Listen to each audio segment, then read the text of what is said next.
রান্না করবো। এই দেখেন আমি সব কিছু রেডি করে নিয়েছি। পোলার চাল ভালো করে ধুয়ে নিয়েছি। এখানে আদা রসুন ভালো করে বেটে নিয়েছি।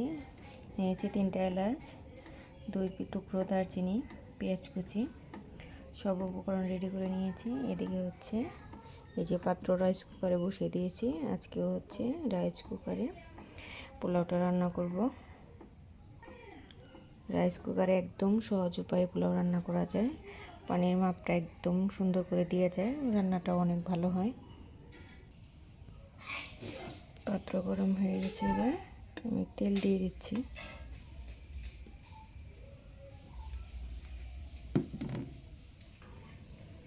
এবার দিয়ে দিচ্ছি 2 টুকরো এলাচ, 3টা দারচিনি,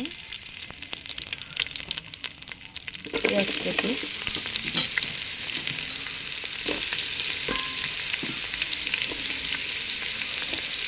এবার ভালো করে নাড়াচাড়া দিয়ে এগুলোকে ভেজে নেব।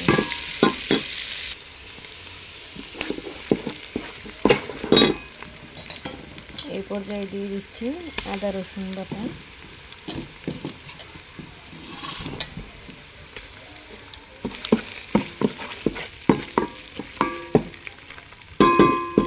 এটা একটু ঢেকে ভেজে নেব, ঢাকনা দিয়ে ঢেকে ভেজে নেব।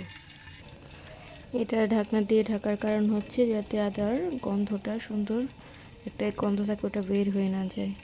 এই পর্যায়ে আমি চাল দিয়ে ভালো করে কষিয়ে নেব।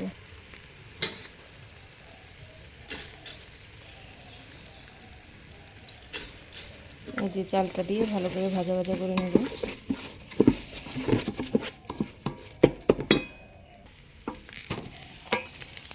এই পর্যায়ে দিয়ে দিচ্ছি স্বাদ মতো লবণ।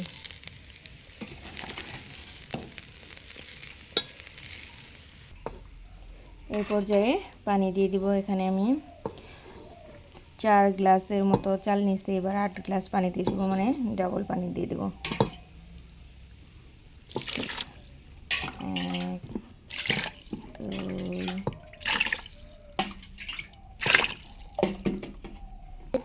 এই যে আমার পরিমাণ মতো পানি দিয়ে শেষ। এবার ঢাকনা দিয়ে ঢেকে নেব। এই দেখুন বলক চলে আসছে, একটু নাড়া দিয়ে দিই। এই যে হালকা একটু নাড়া দিয়ে দিলাম। এবার ঢেকে রাখলে অটোমেটিক একাই হয়ে যাবে পোলাও রান্না। আবার ঢাকনা বন্ধ করে ঢেকে দিলাম। এই যে পোলাও রান্না হয়ে গেছে। দেখেন কত সুন্দর ঝরঝরা পোলাও। একদম সহজ উপায়ে পোলাও রান্না। পানি দেওয়ার কোনো ঝামেলা নাই, একদম কৌটা মেপে পানি দিলাম। দেখেন কত সুন্দর ঝরঝরে পোলাও হয়ে গেছে। এখন পেঁয়াজ বেরেস্তা উপরে ছড়িয়ে দিলেই সুন্দর হয়ে যাবে, কিন্তু আমার হাজব্যান্ড পেঁয়াজ বেরেস্তা পছন্দ করে না, সেজন্য আমি দিলাম না। দেখুন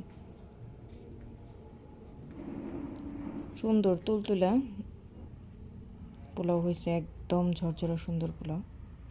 এভাবে আপনারা সহজ উপায়ে একদম পোলাও রান্না করে ফেলবেন, কোনো ঝামেলা নাই। আমার মতো যারা চুলায় রান্না করতে ভয় পান তারা এই কুকারে দিবেন, একদম সহজে রান্না হয়ে যাবে। এই দেখেন পোলাওটা কত সুন্দর ঝরঝরে হয়েছে। আমার হাজব্যান্ড অলরেডি খাবার বাইরে নিচ্ছে, এখন খাবে। সাথে হচ্ছে যে ঝাল ঝাল গরু মাংস পোলাও, আর হচ্ছে যে খালি দুধের পায়েস। সাজি মুঠো খাবার রেডি।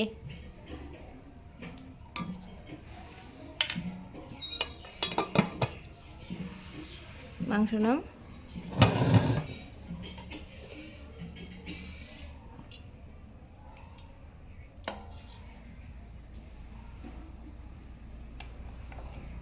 রসুন খুব পছন্দ, রসুনটা আগে নিচ্ছে।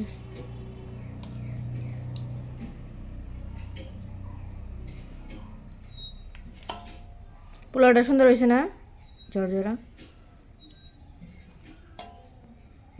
আজকের ভিডিও এই পর্যন্তই। ধন্যবাদ সবাইকে।